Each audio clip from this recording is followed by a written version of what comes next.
Israel's military confirms it's expanding its offensive in Rafah. IDF officials claim to have found caches of weapons and tunnels belonging to Hamas there in Gaza's southernmost city. They also say the Israeli military took down a weapons storage facility in the area. Let's bring in Hugo Bachega from our partners at the BBC. He's following this for us from Jerusalem. So what more are we learning about these expanded operations?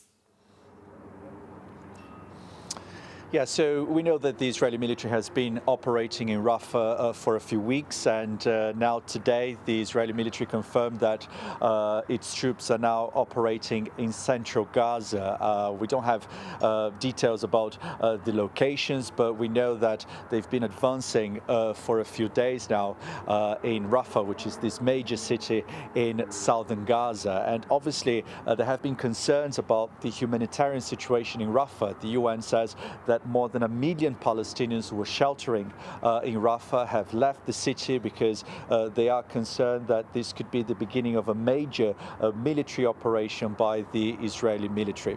And the Israeli authorities say it is vital to enter Rafah because this is where they say 4 Hamas battalions are still operating, and they say it is vital to enter the city to dismantle these battalions that are still active in Rafah.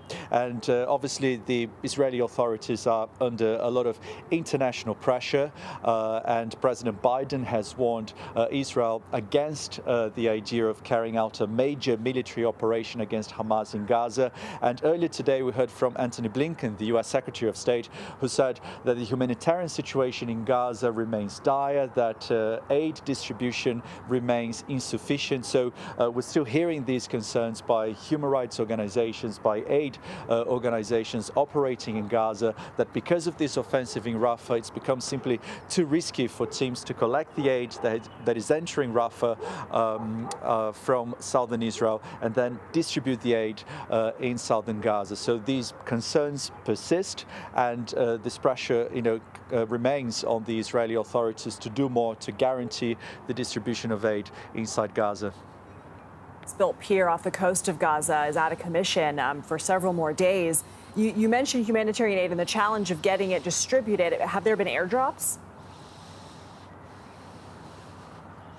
Yeah, so these we haven't seen any kind of airdrops in recent days. This is obviously one of the alternatives that have been implemented by some countries, the United States involved, to try to improve the humanitarian situation and the aid distribution inside Gaza. But again, what the United Nations, what aid organizations have been saying is that the key solution to this problem, or at least the main way to try to improve the humanitarian situation, is through the entry, land crossing points into Gaza. We've seen that the main crossing point between Gaza and Egypt has remained shut since the Israeli authorities launched this operation in Rafah. This was one of the key crossing points for humanitarian aid into Gaza. So there have been some efforts in recent days for a deal to be reached between the Israelis and the Egyptians for this key crossing point